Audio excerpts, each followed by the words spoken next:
welcome back to the channel, or welcome if you're brand new to the channel. My name is Aquari. I'm the main person that you're going to be seeing on this channel, although I do have a few supporters behind the scenes. If you are interested in seeing our animal loving journey by opening our animal rescue center, be sure to subscribe, turn on the notification bell, and like our videos so we can get monetized on our channel. While we do not have our animal rescue center open at the time being, be sure to check the links in the description and the about page on our YouTube channel for the animal related organizations that you can donate to on your free time.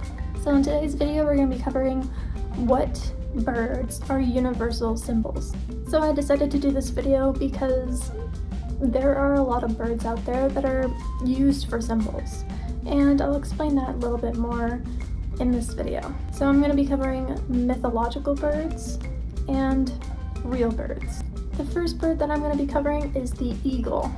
So the eagle actually represents independence, freedom, and determination, etc. There are more ways to describe this creature in the symbolization that we use, but it's all over different cultures as well as the US, of course.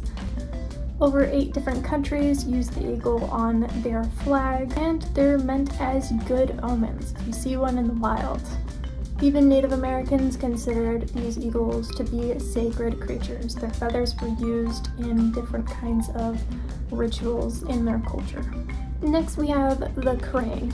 So the crane symbolizes happiness, enlightenment, and foresight, etc. of course. In Asian cultures, it symbolizes hope, health, and happiness, of course, etc. In the Japanese culture, if you make origami cranes, about 1,000 of them, your wishes will come true. And of course, cranes are good omens.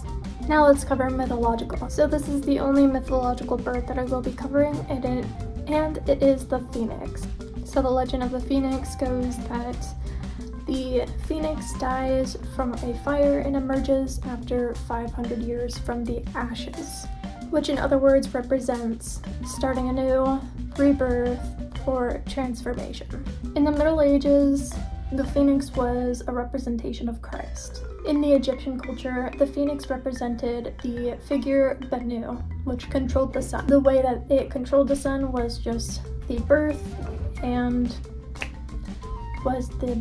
death of the sun. Now I'm going to be covering crows and ravens.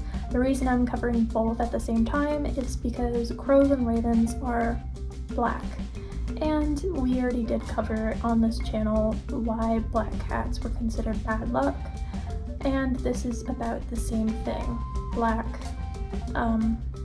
back then actually, was considered to be death. Crows represented the occult. They were actually considered to be tricksters and souls of ancestors. And it is said that if you see a crow, it could be a sign of the crow beckoning you to use your sixth sense, or as they put it, be clairvoyant. Crows can mean either good or bad things. It does depend on the culture.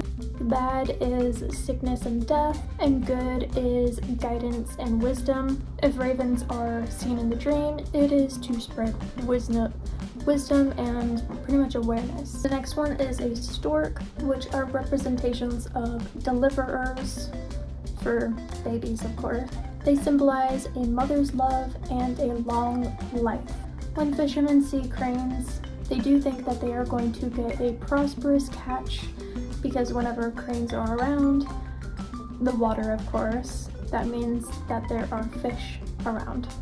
In the Chinese culture, storks are considered to be a symbol of long life because storks do end up living a long life. In other words, storks are considered a good omen. There are many more bird symbols out there, but I figured the video would get way too long, and this is just a short representation of some birds that are symbols that are pretty well known if you do know them. So thank you so much for watching this video. Please be sure to subscribe, turn on the notification bell, and like each of our videos so that way we can open our animal rescue center. And be sure to look at the research links that I did research in the description down below So thank you so much for watching this video, and I hope to see you in the next one. Bye!